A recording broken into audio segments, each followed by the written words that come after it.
Vocês lembram quando a internet era um lugar? Tipo assim, Reinaldo, o que é que você vai fazer hoje à noite depois da aula? Ah, eu vou entrar na internet. Quem aí cresceu no finalzinho dos anos 90 pro começo dos anos 2000 vai saber o que eu tô dizendo. Naquela época, a internet era um lugar em que a gente podia entrar e sair dela. Totalmente diferente do que é hoje, em que a gente não sai da internet. A internet virou uma simbiose com as nossas próprias vidas através de todos os aparelhos que a gente tem, seja computadores, celulares, os eletrodomésticos nas nossas casas, as próprias casas, as chamadas casas inteligentes. E o assunto que eu queria trazer hoje nesse episódio do Fluxo Livre é justamente esse, relembrar um pouco de quando a internet era um lugar. Porque eu acho que muito do tema de nostalgia que eu vim trazendo nos 2 últimos episódios, ele passa um pouco, ele se confunde até com essa época do surgimento, não do surgimento, mas de quando, pelo menos na minha realidade, a gente começou a ter acesso, que foi ali por volta do início dos anos 2000. Eu não me apresentei, né? Meu nome é Reinaldo, mas pode me chamar de Rei. Se você está chegando aqui no canal agora, seja muito bem-vindo, seja muito bem-vinda. Nesse canal eu trago vlogs de rotina sobre a minha vida morando fora do Brasil, mas também dedico esse quadro aqui, chamado Fluxo Livre, para conversar com vocês um pouco a respeito de alguns assuntos que eu acredito que seja de interesse comum e que atravessam as nossas experiências de vida.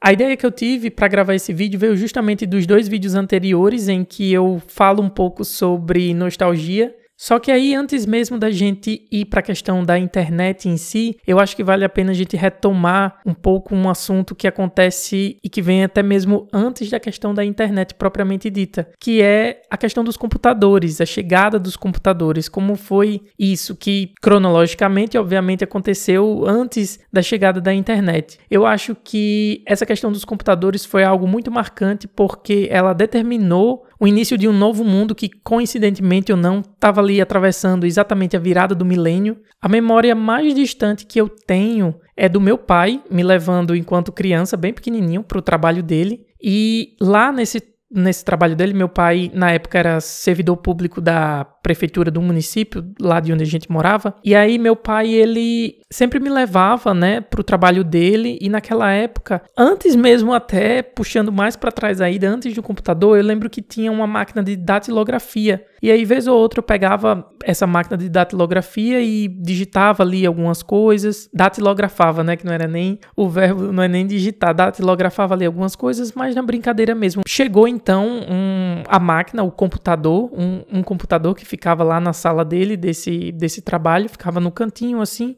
Aquele computador com todas aquelas peças, naquela coloração bege claro, que era muito comum dos computadores saírem naquela coloração de material naquela época. E aí eu me lembro de um dia ele me colocando no colo, assim, junto com ele no computador, apresentando todos os componentes, o monitor, o teclado, enfim, CPU. Rodava, se eu não me engano, na época, o Windows 98 era o que rodava na época, com alguns programas já e tal. E aí eu me lembro dele abrindo assim o programa e me apresentando tudo e falando, aqui vamos começar a digitar. Você aperta aqui uma tecla, aperta aqui outra. Vamos lá, faça aí o teste. E aí eu lembro de apertar a tecla O, sendo que diferentemente da máquina de datilografia, em que quando você pressionava o botão, não importasse o tempo que você mantivesse o seu dedo ali pressionando o botão na máquina de datilografia, a máquina iria fazer apenas um caractere, né? Porque o bastão iria atingir a folha de papel somente uma vez. No computador, o que foi que eu fiz? Quando eu digitei a tecla O, eu mantive o meu dedo pressionado, muito por esse costume de ter manuseado anteriormente a máquina de datilografia. Quando eu pressionei, né, a tecla O, apareceu assim na tela, né, vários Os em sequência, que é o que acontece quando você mantém o seu dedo pressionado numa tecla de qualquer computador hoje em dia. Hoje em dia, desde sempre, né? E aí apareceu assim na tela vários Os em sequência. E aí eu lembro que eu tirei rapidamente, eu fiquei até assim um pouco assustado com a rapidez que se deveria digitar para se ter apenas um caractere, né? Meu pai falou, não, você tem que digitar bem rápido, é só aperta e tira. E aí eu lembro de aprender esse movimento naquele momento. E assim acho que nasce a minha primeira aula de informática com o meu pai. Em algum momento também posterior a esse, eu fui apresentado ao Paint. Ou eu mesmo descobri, mexendo lá no computador, enfim, não sei. Em um determinado momento, chamo o meu pai e pergunto se eu tenho como salvar aquelas composições que eu fazia ali no Paint, né? Porque na minha cabeça, eu imaginava que eu iria ser um grande artista por ter lá todas aquelas ferramentas que o Paint disponibilizava, né? Fazer todos aqueles traçados, poder colorir, tinha os diferentes tipos de pincéis. Eu passei muito tempo fazendo isso. E aí eu me lembro que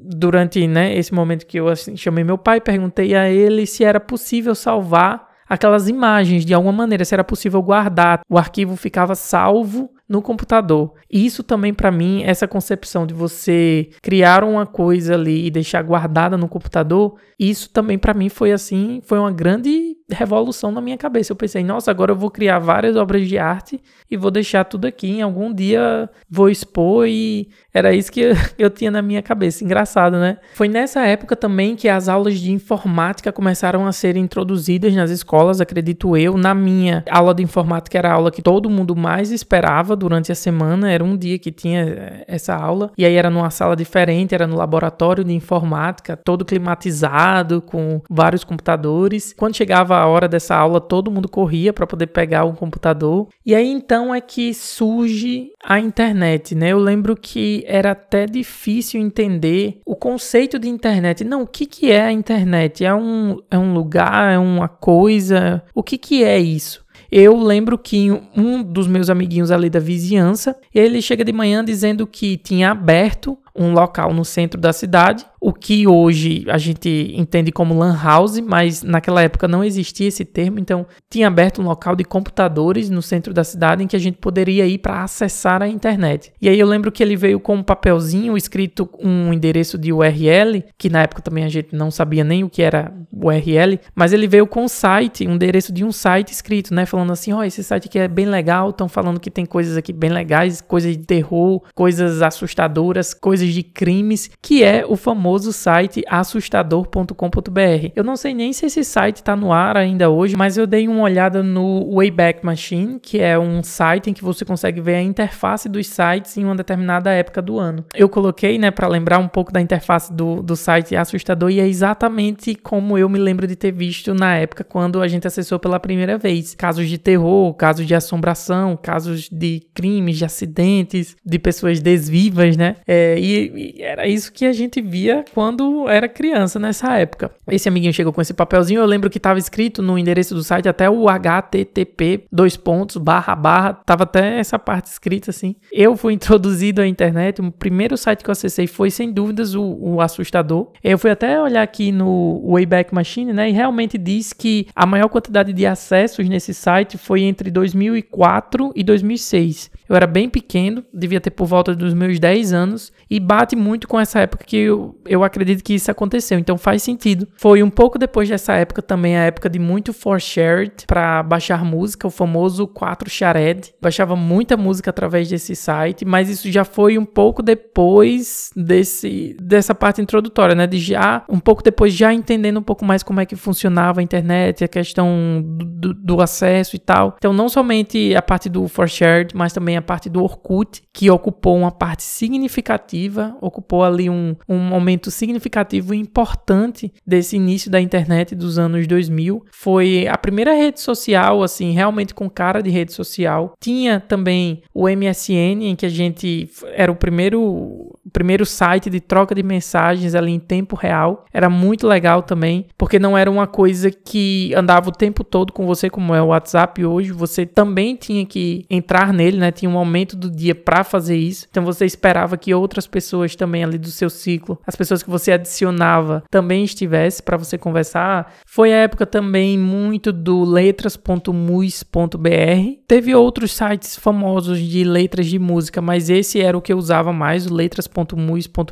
Foi inclusive como eu comecei a aprender um pouco inglês foi tendo acesso às músicas internacionais e escutando, porque você conseguia escutar a música na própria página da letra, tinha um playerzinho que você dava play na música e vendo as traduções. Mas eu acho assim que se tivesse que pegar 2 dos principais sites, eu diria que o Orkut e o MSN. Essa dupla eu acho que foi o que marcou assim o auge. Eu lembro também do meu primeiro endereço de e-mail que eu tive que criar no Hotmail para você ter acesso ao MSN, você tinha que criar o Hotmail, mas eu lembro que eu criei esse Hotmail para, na verdade, ter o meu acesso ao Orkut. Eu sempre fui muito fã de super-herói, especialmente do Homem-Aranha. O primeiro e-mail que eu criei era reinaldolima_spiderman@hotmail.com. Esse foi o meu primeiro e-mail, criado assim, na verdade, mais para ser utilizado como login do Orkut. Eu nem usava assim, a função do e-mail mesmo no próprio Hotmail, nem sabia o que era isso, não precisava. A inteligência artificial da época, o nosso chat GPT da época, era o Yahoo Respostas. Você lembra do Yahoo Respostas?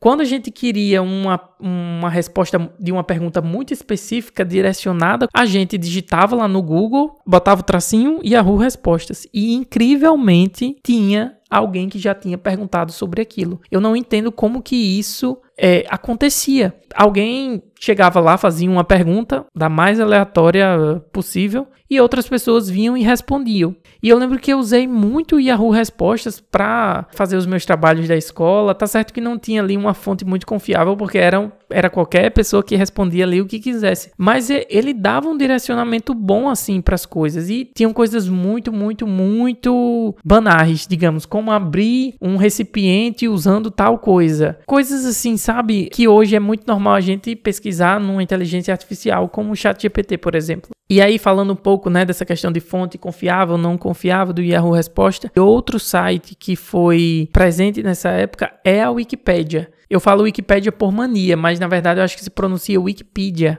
Mas na época a gente falava Wikipédia. E a gente tinha um professor que ele proibia a gente utilizar a Wikipédia se fosse fazer trabalho pegando as fontes na internet. Ele não queria a Wikipédia porque ele sempre alertava a gente que a Wikipédia, né, como todo mundo sabe, é alimentado com as informações que as próprias pessoas dão. Qualquer pessoa dá ali. Eu não sei se até hoje é desse jeito. Eu acho que deve ter um filtro muito mais acurado hoje em dia, mas na época era muito comum encontrar várias informações erradas. Mas também a Wikipédia tinha todos os assuntos inimagináveis, assim, mas as coisas eram mais organizadas, né? Tudo bem organizadinho por tópicos e tal. Muito próximo disso já ocorreu a instalação da internet na nossa casa, que na época era a famosa internet de escada, né? Era uma internet que necessitava de uma linha telefônica e ocupava essa linha telefônica com aquele ruído bem característico quando você estava usando a internet. E ainda assim, para entrar na internet, você precisava acessar o discador e conseguir acessar. E aí, enquanto você estava fazendo isso,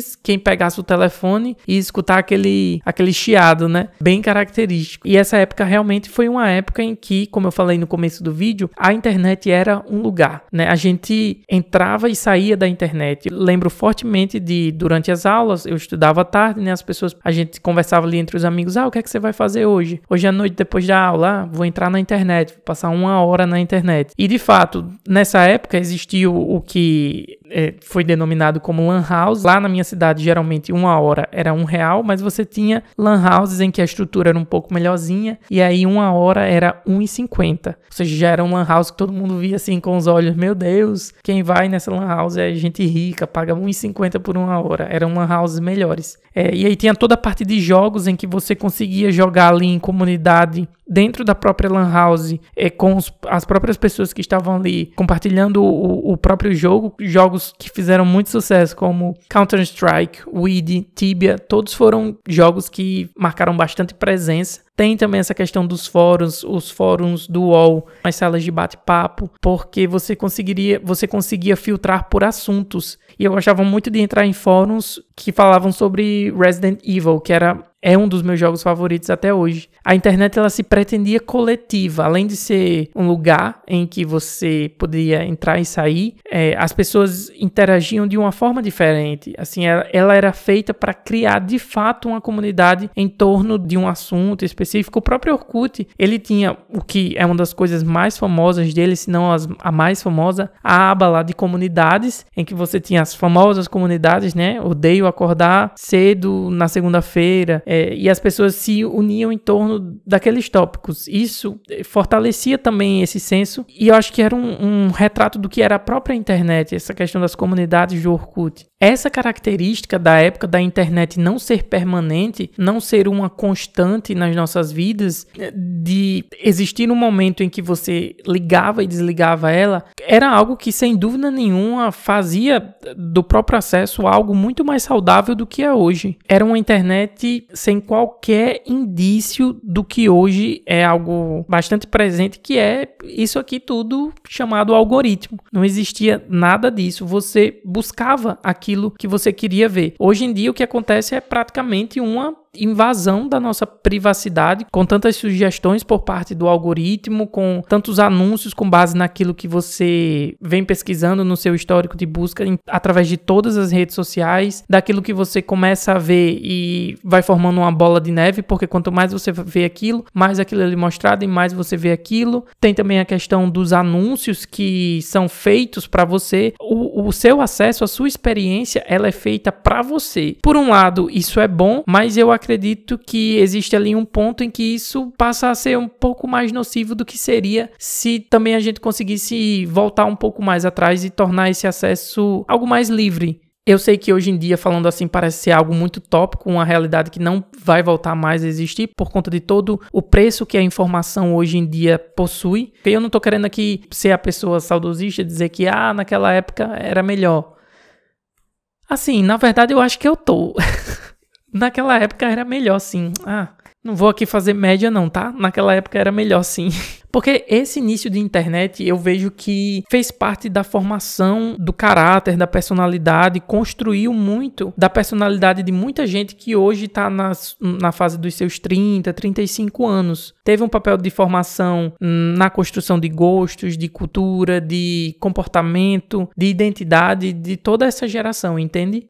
A gente vem de outra internet, então é meio que como a gente conhecesse o lado de fora dela. A gente não nasceu totalmente imerso nela. Apesar de antes ser um espaço descentralizado e aparentemente mais caótico, eu acho que era exatamente isso que fazia ela ser o que ela foi e de permanecer da forma como ela permanece nas nossas memórias. Acho que é isso. Deixa aqui nos comentários o que é que você acha, que eu vou ficar muito feliz de saber a tua opinião. Beleza?